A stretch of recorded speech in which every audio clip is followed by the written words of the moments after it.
What's up guys, welcome back to Finance to Fly. My name is Luke and I'm here to help you elevate your travel while minimizing your spending. Today we're going to be reviewing the Hideaway at Royalton, Cancun, an adults only all-inclusive resort. To start things off, the hotel is about a 20-minute drive from the airport. Arriving, you'll be led down a path approaching the massive property. And to know this, the adults only part of the resort is called Hideaway. The rest of the resort has families. Overall, this is a massive resort split into 3 different properties that you are able to book individually. When we arrived at 9 a.m., our room wasn't ready, but they checked us in, gave us our wristbands, and we were able to start drinking immediately. When 3 o'clock hit, we got access to our rooms. It was a 2-queen room.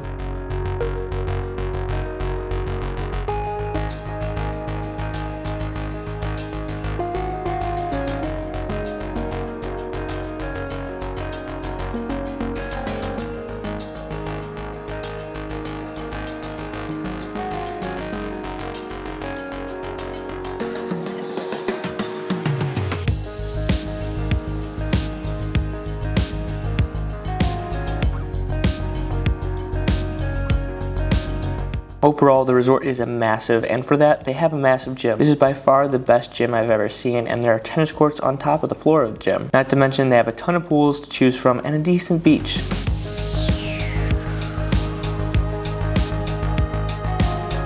For the food, we were there over a long weekend. We tried the buffet, steakhouse, sports bar, and sushi place. There are plenty of other restaurants there too, but we only had time to try so much. I'll discuss more of the food in the ratings. There's also a small strip of shops on the left side of the hotel, and there's a casino on the property as well.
Moving on to rating the experience. For the first category of location, this is a 9 out of 10. The hotel is in a pretty decent location. It's close to the airport, but you don't hear or see the planes ever. It's on a nice beach and the overall resort is secluded. For the service, I thought it was a 3 out of 10. The staff are all very friendly and kind, and that's just about it. The drinks were served as quick as they could be. The food, not so much. When we went to the sports bar, we waited over an hour to get our food and it didn't even show up together. It took an hour to make a Cuban sandwich, some burgers, and a Philly cheesesteak. The steakhouse, it just took a long time for the food come out. The food wasn't terrible, but it took a long time and very small portions. For the sushi place, it had decent speed for the food, but the drink service was slow. The only consistent service was the buffet, since it was serve yourself. For the food, I thought it was a 6 out of 10. The food was what an all-inclusive entails. Overall, it didn't taste bad. I actually thought it was pretty decent food. What wasn't decent though was the room service pizza. It looked and tasted horrible. It also was somewhat irritating that the portions were incredibly tiny. A lot of Americans are coming to these resorts. I don't know why they're making such small portions. Americans eat a lot. For the sushi place, a sushi order was 3 pieces and they were half size of normal rolls. Look, I get when you're trying not to waste food, but 6 grown adults are going to want more than 3 mini sushi pieces at a time. I mean, we would go to the buffet, and then at the other restaurants, when you'd order onion rings, you'd think you would get a couple more, but you'd only get 3. When you got a side of fries, you get like 8 fries. Lastly, for the room, I thought it was an 8 out of 10. The room was actually pretty nice. It was clean, updated, and just overall nice. The AC worked great, and overall the beds weren't the worst. It had a pull-out couch and a stock minibar. What we all felt was off was the layout of the bathroom. The tub doesn't really need to be there, and there's one on the patio too. We have that walking space around the bathroom, and there's also that curtain divider. I have no clue how to feel about it because I liked it and I didn't. For the total, the Hideaway at the Royalton Cancun scored a 26 out of 40, and now for how the hotel was paid for, this is a Marriott property and ended up using a free night award and points to pay for the stay since they were expiring. It wasn't the best value, but it was around 60,000 points a night for for 4 people or $300 to $400 a night. All in all, what do you think of the video? Have you ever stayed at the Hideaway at Royalton in Cancun? Have you ever been to Cancun? Let me know down in the comments below, and if you could hit that like and subscribe button, it would be greatly appreciated. Until next time, have a great day.